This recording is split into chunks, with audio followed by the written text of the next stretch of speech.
오늘 이 시간에는 은혜 언약 그 8번째 시간으로 네 하나님 여호와를 사랑하라는 제목을 가지고 본문 말씀인 신명기 6장 4절로 5절 말씀을 통해서 하나님께서 저와 여러분에게 주시는 말씀 함께 나누도록 하겠습니다. 우리는 은혜 언약 시리즈를 살펴보고 있습니다. 지난 시간부터 우리가 살펴보게 된 것은 모세의 언약, 즉 율법 언약에 관한 것이었습니다. 우리가 알아야 할 것은 예수님 당시에 또 초대 교회 때 유대인들에게 가장 문제가 되었던 것은 바로 율법주의였습니다. 그때 당시에 유대인들을 구속하고 있었던 것이지요. 그렇기 때문에 예수님께서도 그러셨고 사도 바울도 서신서에서 이 율법주의를 강하게 비판하였습니다. 그래서 율법 그러면 좀 부정적인 생각이 떠오르게 되는 것입니다. 사실 그렇지요. 왜냐하면 이 하나님의 역사는 우리를 자유케 하시는 것입니다. 모든 속박으로부터 벗어나게 하시는 것이고 갇힌 것으로부터 자유케 하시는 것입니다. 그런데 이 율법주의는 우리를 법에 얽매이고 구속하게 하는 것이기 때문에 오히려 하나님의 역사라기보다는 그 반대인 사탄의 역사처럼 느껴지는 것이 이 율법이라고 생각되기 때문에 우리는 율법 자체에 대한 부정적인 생각을 가지게 되는 것입니다. 그러나 율법 그 자체는 선한 것입니다. 그것이 바로 예수님께서 하신 말씀이고요. 하나님께서 하나님의 백성인 이스라엘 백성들에게 주신 또 하나님의 사랑하는 백성들을 위한 하나님의 배려입니다. 하나님과 함께 살아가고자 하는 이 하나님의 백성들에게 너희가 나와 함께 있으려면, 너희가 나의 임재 가운데 살아가려면, 너희가 너의 현실 가운데, 너희 가운데 하나님 여호와가 거하는 그 삶으로 나아가려면 최소한 너희가 이것을 지키고 하나님의 거룩함과 의로우심을 배려해드리는 것이 이렇게 살아야 한다고 주신 것이 율법이라는 것이죠. 그래서 뿐 아니라 이제 뒤에 이루어질 예수 그리스도를 통해 이루실 놀라운 십자가 구속을 통한 의의 완성에 대한 소망을 가지게 할 뿐 아니라 이제 천국에서 이루어질 아름다운 의와 거룩한 삶에 대한 이 땅에서의 그림자로서 그 진정한 소망을 가지게 하는 것이 바로 이 율법이라는 것입니다. 그런데 이 율법에 대해서 많은 오해들을 하고 있는 것을 보게 됩니다. 가장 첫 번째 율법에 대한 오해는 바로 율법은 행위 언약이라고 생각하는 것입니다. 행위 언약이라는 것은 뭐냐면 내가 이 법을 지키면 이것을 통해서 구원받을 것이다. 또는 이 법을 지키는 것이 나의 이 신앙에 있어서 큰 영향을 미치는 것이다. 혹은 이것을 통해서 내가 죄가 사함을 받고 또 구원으로 갈 수 있을 것이다 라고 생각하는 것입니다. 이런 것은 율법이 다른 종교와 비슷하게 행위를 강조하고 행동을 제약하는 것처럼 느껴졌기 때문에 행위로 내가 이 법을 지키면은 구원으로 간다라고 착각할 수 있다는 것입니다. 우리 기독교가 다른 종교와 다른 점이 있다면 무엇입니까? 다른 종교는 우리가 선행을 하고 열심히 노력하고 또한 좋은 법을 지키고 그럼으로써 우리가 구원에 이를 수 있다고 생각하지만 진정한 신앙은, 기독교는 하나님의 은혜가 주어지기 때문에 하나님의 은혜로 우리가 변화되어서 우리 은혜로 말미암아 우리 삶이 변화되고 이러한 행위의 변화가 드러난다고 말씀하고 있는 것입니다. 그래서 행위로 구원받는 것 아닙니다. 그것은 행위 언약이죠. 그러나 이 율법의 언약은 은혜의 언약의 단계 중에 하나님의 백성이 하나님과 함께 살아가는 그 거룩한 삶에 대해서 말하고 있는 것입니다. 자, 율법에 대한 두 번째 대표적인 오해는 무엇이냐면, 율법이 이스라엘 백성들에게만 주어져서 이스라엘 백성들만 구원받는 특별히 주어진 구원의 방편이라고 생각하는 것입니다. 이스라엘 백성들은 율법으로 구원받고 신약 시대 성도들은 믿음으로 구원받는 것이 아닙니다. 이스라엘 백성들이나 신학교회의 성도들이나 다 하나님의 은혜로 예수 그리스도를 믿음으로 말미암아 구원받습니다. 이것이 은혜의 언약이며, 모세의 언약, 즉 모세의 율법은 그 여러 가지 하나님께서 우리에게 주신 여러 가지 단계 중에 하나에 불과한 것입니다. 또 대표적인 율법에 대한 세 번째 오해는, 우리에게 새 계명이 주어졌기 때문에 율법은 우리가 생각할 필요도 없고 지킬 필요도 없다고 생각하는 것입니다. 이런 생각들은 소위 말하는 신학사조인 세대주의에서 왔는데, 이것은 세대별로 다른 언약이 주어지고 또 다른 방편을 통해서 구원받는다고 하는 믿음의 체계인 것입니다. 그러나 성경에서 말하는, 또 예수님께서 말씀하시는 이 말씀은 너무도 명확합니다. 마태복음 5장 17절로 18절 말씀 읽어보면, 내가 율법이나 선지자를 폐하려 온 줄로 생각하지 말라. 폐하려 온 것이 아니요 완전하게 하려 함이라. 진실로 너희에게 이르노니 천지가 없어지기 전에는 율법의 1.1획도 결코 없어지지 아니하고 다 이루리라. 이 율법은 구약시대 성도들에게만 관련이 있는 것이 아니라 지금 예수 그리스도를 믿는 우리에게도 정말 가장 중요한 이 요소가 되는 것이, 은혜 언약의 단계가 되는 것이 바로 이 율법임을 알아야 하는 것입니다. 왜냐하면 이 예수 그리스도께서, 예수님께서 이 율법의 완성이시기 때문입니다. 이 율법이 은혜의 언약의 한 단계이며 그 자체로는 구원의 방편이 아니지만, 예수님께서 이 율법을 온전히 스스로 성취하심으로 말미암아 예수님에 의한 온전한 언약의 성취이며, 예수님을 통해서 율법이 완성되는 것을 우리는 알아야 하는 것입니다. 이런 오해, 율법에 대한 오해를 불치시킬 수 있는 지난 시간에 우리가 살펴본 가장 중요한 요소는 무엇이냐면, 율법은 하나님의 백성들이, 하나님이 정말 우리가 눈으로 볼 수 있고 또 손으로 만질 수 있는 이 현실의 차원에 임하셨을 때에 그 하나님과 함께 더불어 살아가는 하나님의 백성들이 하나님의 거룩하심과 의로우심을 배려해드리면서 최소한 살아남기 위해서 지켜야 했던 그런 법에 관한 것이라는 것입니다.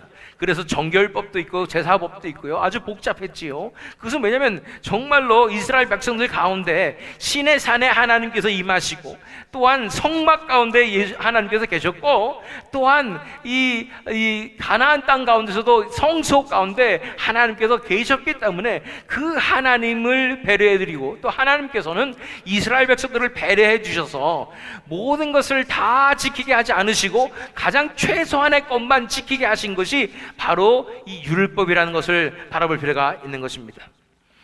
율법을 스스로의 힘으로 다 온전하게 지킬 수 있는 자 아무도 없습니다. 그래서 이 율법을 통하여 우리는 하나님의 은혜의 깊이를 알게 되고, 또 율법을 다 지켜내고 의를 이루신, 율법을 완성하신 예수님을 의지하고 믿는 믿음으로 나아갈 수 있게 되는 것이 바로 이 율법의 본질인 것입니다.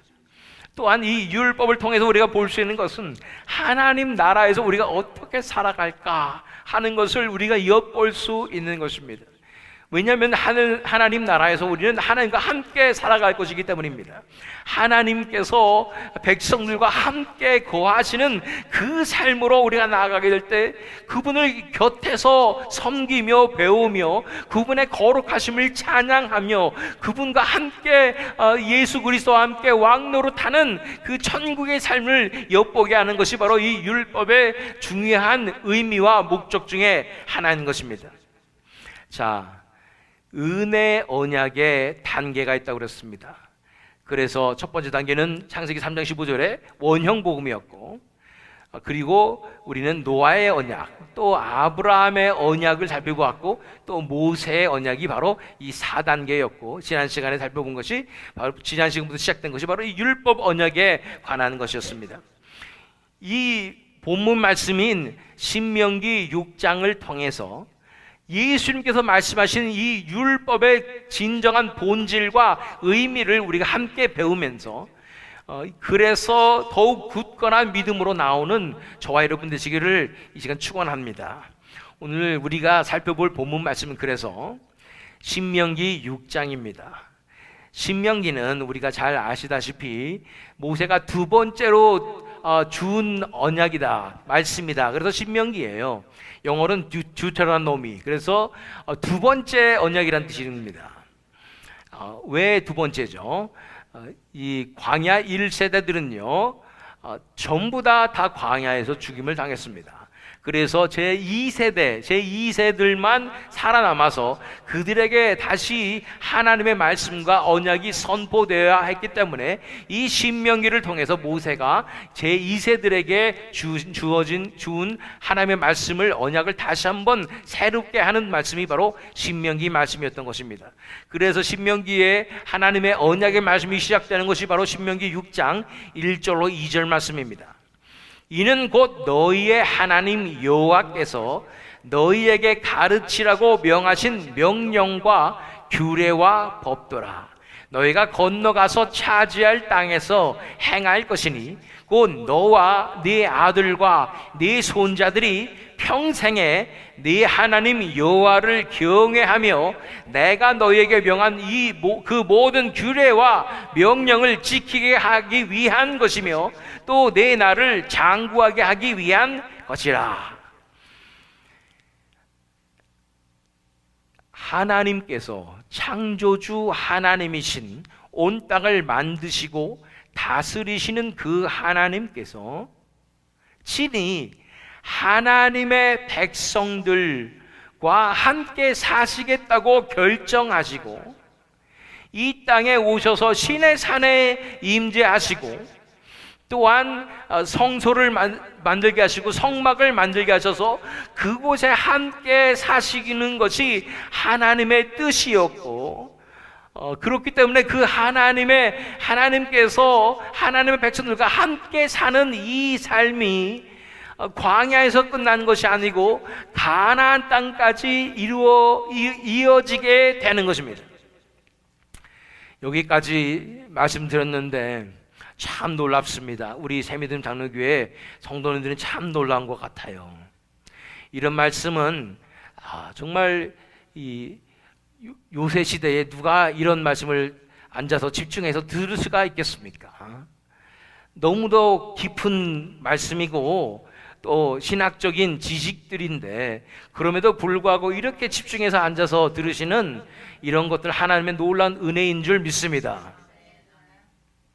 그런데 우리가 조금 더 참고 들으면서 이해하려고 할 때 우리의 머리가 계속 돌아갈 때 그 속에서 성령님께서 역사하셔서 놀라운 깊은 깨달음이 이 가운데 임하게 될 줄로 믿습니다.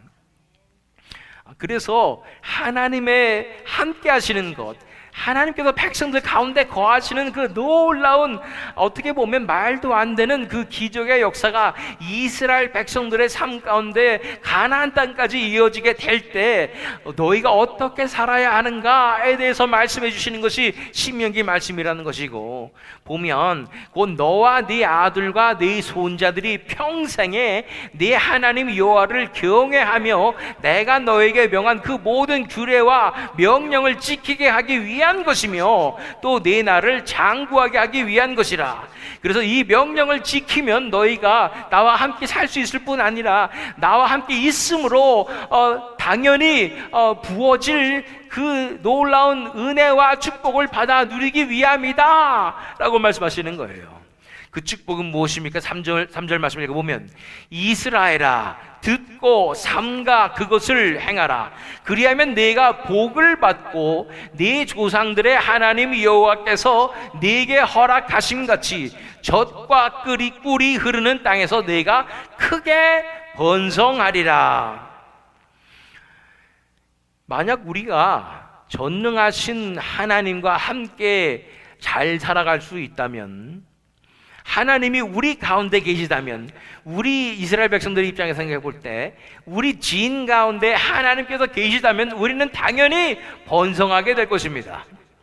하나님의 그 은혜가 우리 가운데 넘치길 뿐 아니라 하나님의 나라가 우리 가운데 임하기 때문에 하나님의 나라의 놀라운 기적이 우리 삶 가운데 이루어질 것이기 때문인 것입니다. 그래서 너희가 나의 이 규례와 법도를 지키고 나를 배려해주고 내가 너희 가운데 기쁘게 거할 수 있도록 해준다면 당연히 너희 가운데 놀라운 번성하는 역사가 일어날 것이라고 말씀하여 주시는 것입니다. 그래서 창세기 1장 28절 말씀이 떠오르지 않습니까? 하나님이 그들에게 복을 주시며 하나님이 그들에게 이르시되 생육하고 번성하여 땅에 충만하라. 땅을 정복하라. 바다의 물고기와 하늘의 새와 땅에 움직이는 모든 생물을 다스리라 하시니라. 이것이 원래 하나님의 뜻이었어요. 인간을 만드시고 인간이 하나님과 함께 연합되어서 살아가는 그 놀라운 삶을 통해서 이제는 하나님과 함께 살아가는 그 존재였던 인간에게 놀란 번영하는 그런 축복을 부어주시는 것이 하나님의 창조의 목적 중에 하나였다는 것입니다. 그리고 노아의 홍수가 끝난 다음에도 동일한 말씀으로 이제 땅에 충만하라고 말씀하여 주시는 것입니다.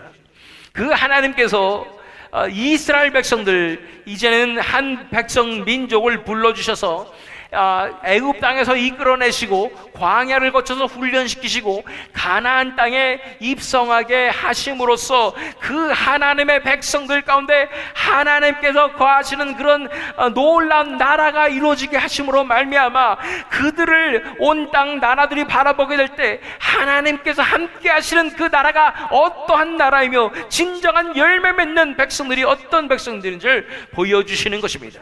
이런 놀라운 역사가 일어나게 되는 것이 바로 신명기에서 하신 말씀이며, 이것을 우리가 영적으로 받아들이게 될 때 우리 교회 안에는 하나님의 임재가 있을 뿐 아니라 예수 그리스도께서 머리 되시는 교회이기 때문에, 예수 그리스도와 함께하는 교회이기 때문에 우리는 이제 그 안에서 온 세상 사람들이 다 지켜보게 될 때 진정으로 번성하는 백성들이 어떤 백성들인가, 열매 맺는 백성들이 어떤 백성들인가를 볼 수 있는 하나님의 놀라운 능력이 나타나게 된다는 것을 우리가 믿어야 할 줄로 믿습니다.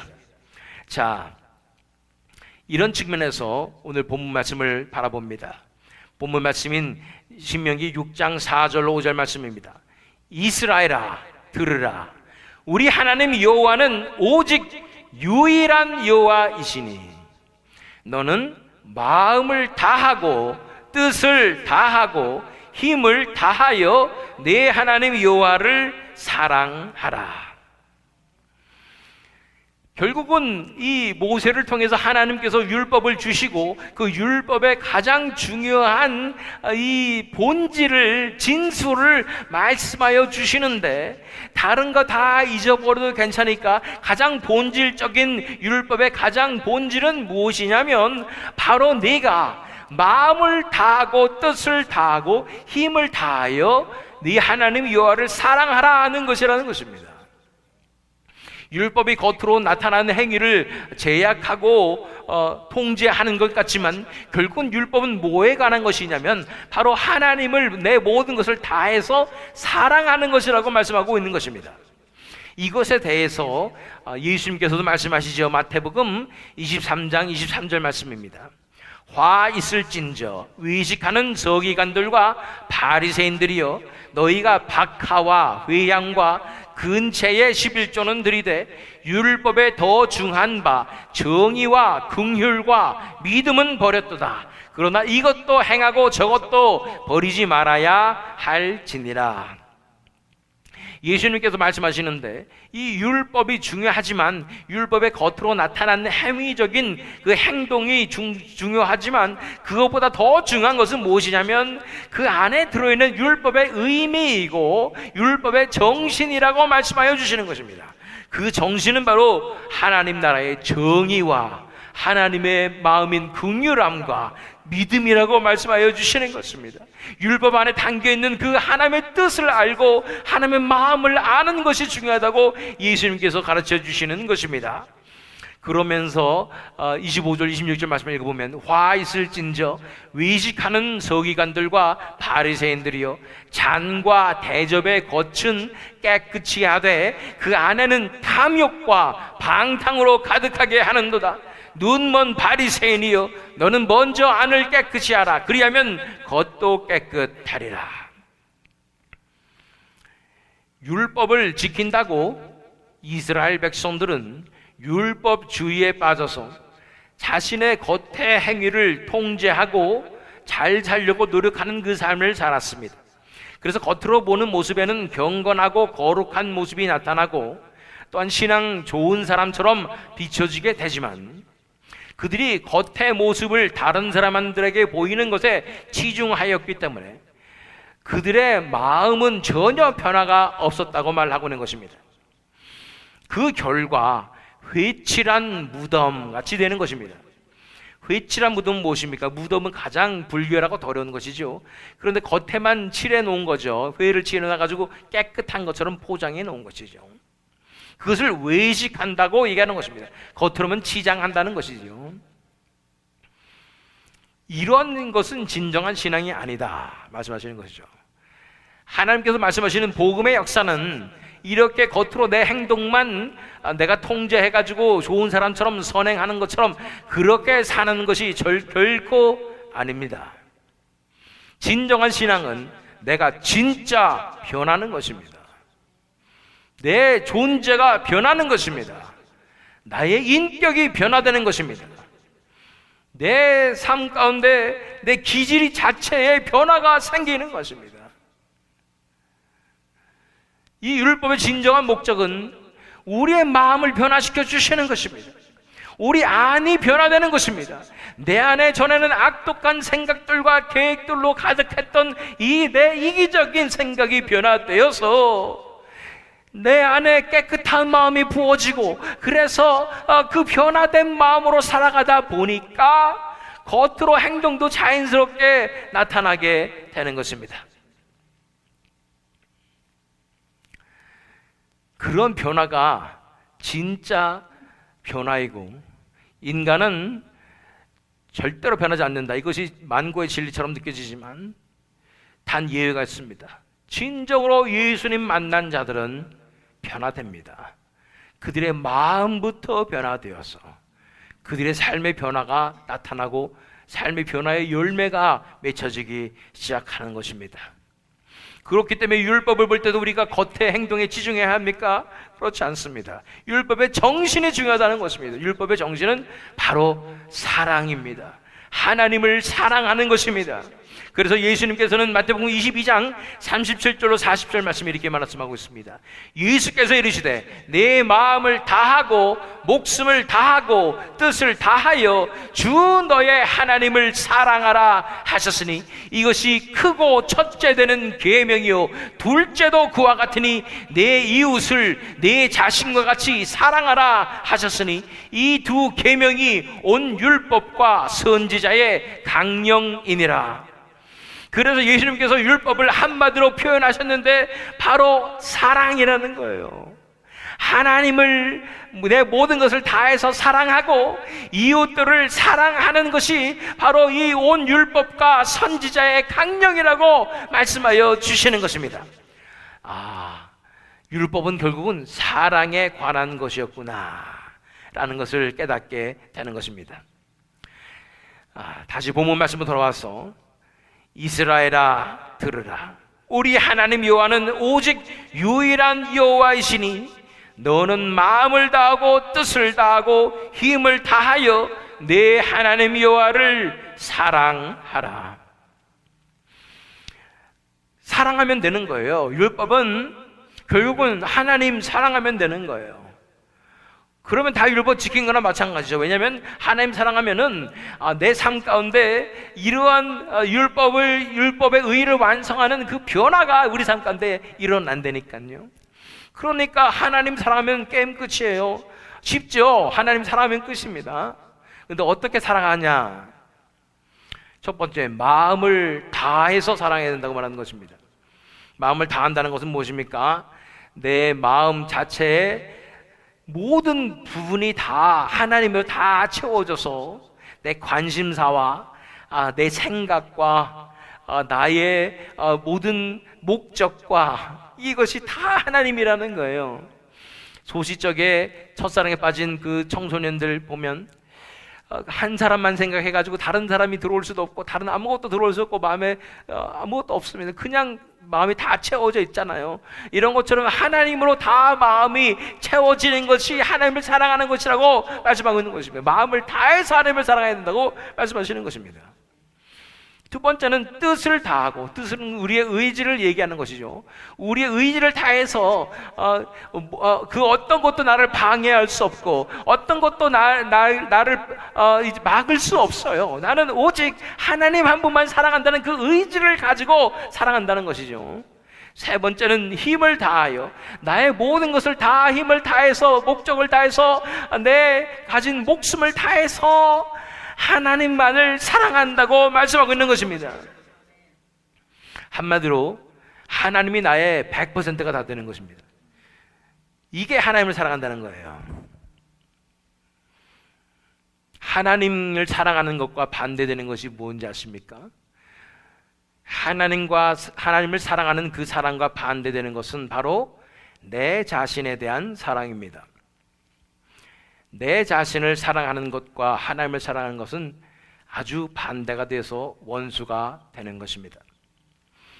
그래서 내 자신을 사랑하는 마음이 있는 만큼 하나님을 덜 사랑하게 되고, 내 자신을 사랑하는 마음이 없는 만큼 하나님을 더 사랑하게 되는 것입니다.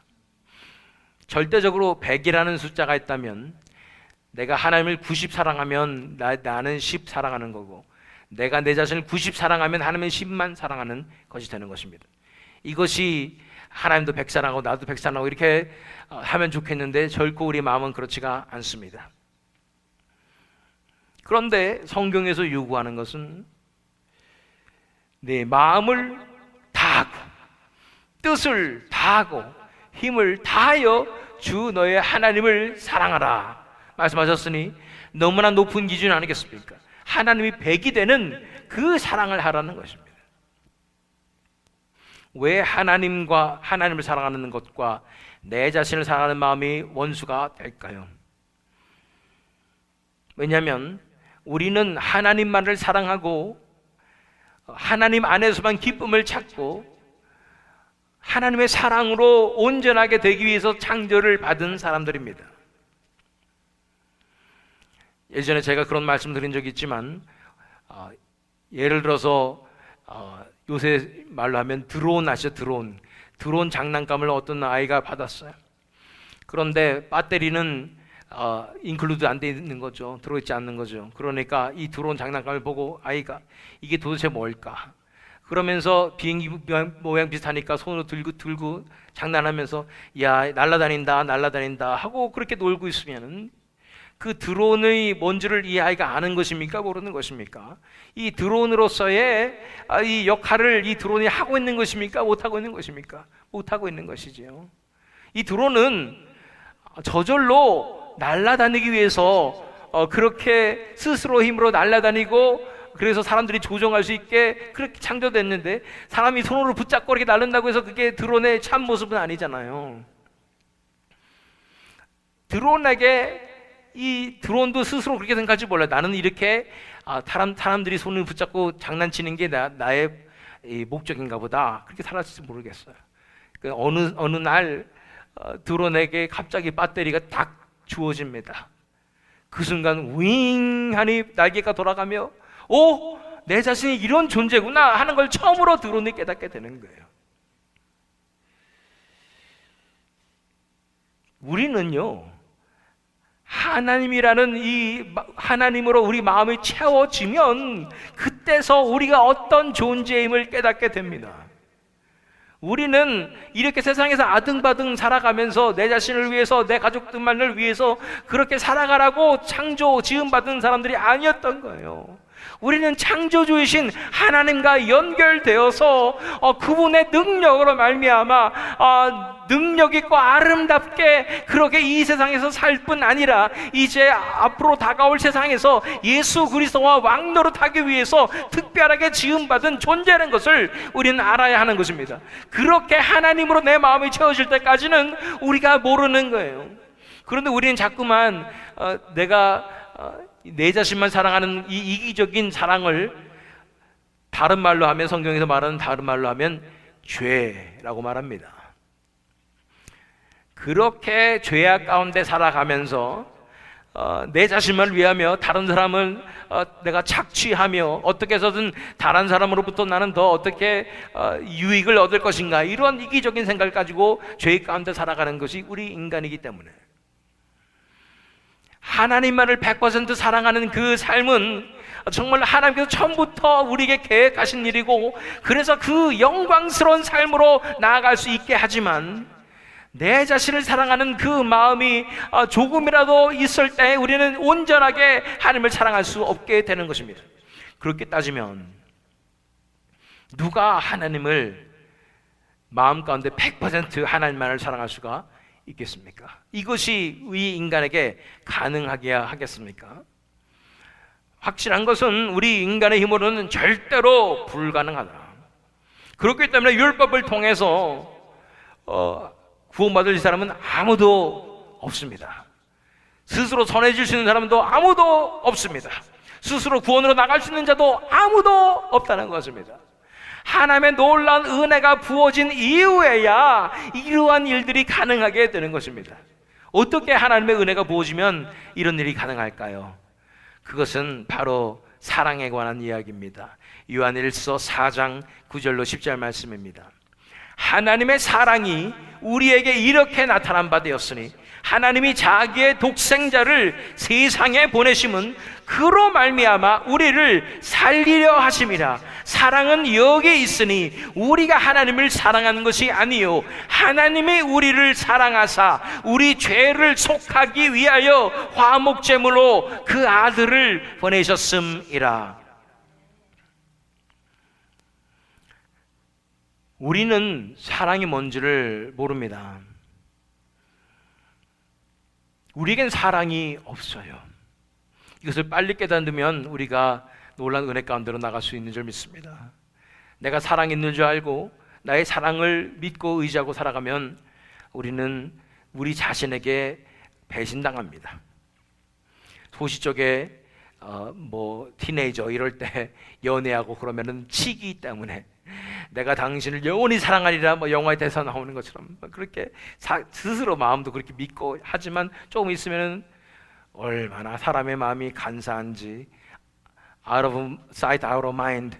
내가 눈에 보이지 않으면 또 다른 거 바라보고 있고 딴 거 생각하고 있고, 사랑은 영원하지 않고 내 마음은 내가 믿지 못하는 그게 내 안에 있는 사랑이라는 불리는 것입니다. 나는 사랑을 몰랐는 거예요. 아이들을 낳아도 애들을 나는 사랑한다고 하고 내 목숨을 바쳐서 내 애들을 사랑한다 하지만 조금만 미운 짓 하면 바로 밉고 갑자기 왼수같이 느껴지고 이렇게 되는 게 우리 마음이에요. 우리 안에는 참 사랑이 없습니다. 사랑이라는 걸 우리는 모르는 거예요.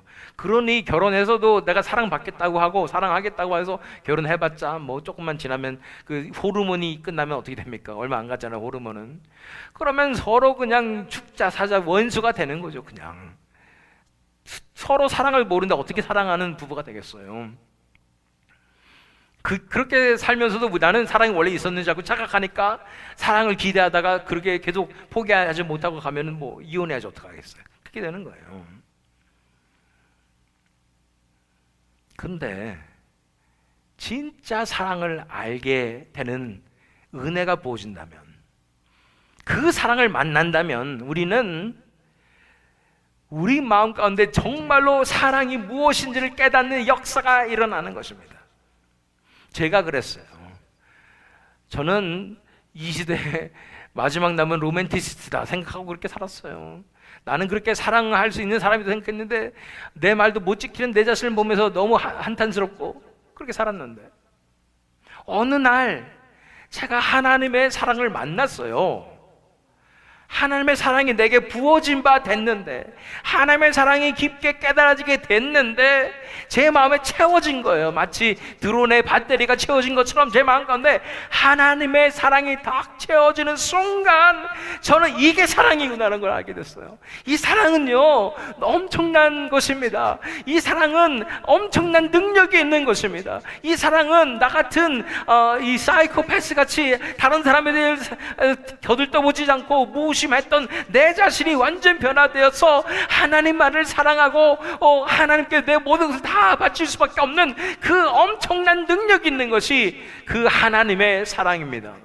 이 하나님의 사랑은 하나님께서 특별히 불러주신 자들, 은혜 베풀어 주신 자들만 경험할 수가 있고, 그 은혜를 입은 자는 그 사랑이 내 마음 가운데 완전히 채워지고 흘러 넘치는 것을 경험하게 되는데, 그것은 어떻게 말로 표현할 수가 없어. 아, 이것이 사랑이구나. 나는 이렇게 사랑하기 위해서, 사랑받기 위해서 정말로 만들어졌구나 하는 내 인생의 목적을 처음으로 깨닫게 되는 것입니다. 그렇게 되니까 제가 삶이 변화되는 거예요. 더 이상 내 삶의 목적이 내 자신을 위한 것이 아니고 내 가족들을 위한 것도 아니더라고요. 내 삶의 목적이 오직 그 하나님과의 사랑 가운데 거해서 하나님을 영화롭게 하고 하나님 앞에 영광을 돌리는 그 목적으로 바뀌게 되는데, 왜 이렇게 행복해요? 왜 이렇게 내 마음 가운데 기쁨으로 가득 차는 거예요? 한 번도 경험하지 못한 그 큰 평안과 기쁨 가운데 내가 살아가는데, 그 기쁨이 얼마나 오래 가냐면 지금까지도 꺼지지 않는 불처럼 내 안에 불타고 있습니다. 이게 진짜 사랑입니다. 이 진짜 사랑이 우리를 변화시키는 거예요. 우리가 사랑하는 것이 아니라 하나님이 우리를 사랑하사 우리 죄를 속하기 위하여 화목제물로 그 아들을 우리에게 보내신 그 사랑을 내가 진정으로 만나고 깨닫게 될 때에 그 하나님을 사랑하지 않고는 매길 수가 없는 거예요. 하나님만을 사랑하고 하나님을 위해서 내 모든 것을 다 내어드리는 그 놀라운 변화가 내 마음 가운데 일어나는 것입니다. 내가 사랑을 알아버린 거예요. 우리 인간의 마음 가운데는 이 사랑을 꿈꾸는 마음이 누구나 다 있어가지고 요즘 인기 있는 K-드라마 이런 걸 봐도 다 사랑 타령밖에 없어요.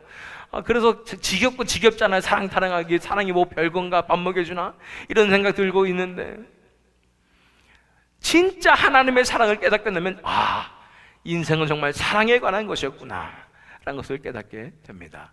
K-드라마 사랑 말고요, 진짜 하나님의 그 영원하신 사랑, 온전하신 사랑에 관한 것이었고, 내가 이것을 몰라서 지금까지 불행했고, 내가 이것을 몰라 지금까지 나는 우울했고, 지금까지 나는 너무나 괴로운 삶을 살았었구나 라는 것을 깨닫게 되는 것입니다. 자, 고린도후서 5장 14절로 15절 말씀했습니다. 그리스도의 사랑이 우리를 강권하시는도다. 우리가 생각하건대 한 사람이 모든 사람을 대신하여 죽었은즉 모든 사람이 죽은 것이라. 그가 모든 사람을 대신하여 죽으심은 살아있는 자들로 하여금 다시는 그들 자신을 위하여 살지 않고 오직 그들을 대신하여 죽었다가 다시 살아나신 이를 위하여 살게 하려 함이라. 그 그리스도의 사랑이, 나를 위해서 대신 죽으신 예수 그리스도의 사랑이 나를 강권하게 되면은 어떤 일이 벌어지게 되냐면, 지금까지 나만 위해서 살고 내 자신을 드러내기 위해서 살고 내가 인정받기 위해서 살았던 내 삶의 목적이 완전히 뒤바뀌어서 이제는 나를 위해서 죽으셨다가 다시 살아나신 바로 예수님만을 위해서 사는 그 목적으로 완전히 변화되게 되는 것입니다. 내가 예수님을 위해서 살겠습니다. 으쌰 내가 끝까지 예수님을 위해서 목숨을 바치겠습니다. 이렇게 노력해가지고 난 믿음 지키겠습니다. 이렇게 하는 게 아니고 저절로 돼요. 그냥 내 마음에 우러나서 기쁨으로 예수님만을 위해서 나는 살겠습니다. 이것이 나의 기쁨입니다. 이것이 나의 행복입니다. 라고 그 사랑을 받은 자들은 그렇게 변화가 된다고요. 순교자들처럼 나는 선교지 가가지고 나는 목숨을 바치리라, 그것이 가장 위대한 인생이라, 이런 생각 안 해요. 진짜 예수 믿는 사람들은 그냥 저절로 자연스럽게 내 마음 가운데 하나님의 사랑으로 가득 채워지니까 하나님만을 사랑하고 예수님만을 사랑하고 하나님께 사랑하신 그 이웃들을 정말로 사랑하는 그 사랑으로 넘치다 보니까 저절로 그냥 그런 삶이 사라지게 되는 것입니다. 이러한 삶을 경험하고 싶지 않으십니까? 그럴 때 우리는 진짜 우리 삶이 변화될 것입니다. 하나님의 사랑이 우리 안에 가득 채워지고 그것을 통해서 예수님과 연합된 삶으로 나가게 될 때, 요한복음 15장 5절 말씀처럼 나는 포도나무여 너희는 가지라, 그가 내 안에 내가 그 안에 거하면 사람이 열매를 많이 맺나니 나를 떠나서는 너희가 아무것도 할 수 없습니다. 진정으로 내 삶 가운데 변화되며 사랑의 열매가, 의의 열매가 맺히는 그 삶이 분명히 있습니다. 우리 눈 씻고 찾아봐도 주변에 사람들 그렇게 사는 사람 아무도 없고 그렇게 변화된 사람 아무도 없어서 이건 불가능한가 보다, 그렇지 않으면 다 이렇게 사나 보다 할 수 있을지 모르지만, 그러면 성경을 보세요. 성경에 나오는 성도들이 어떻게 살았는지 보십시오.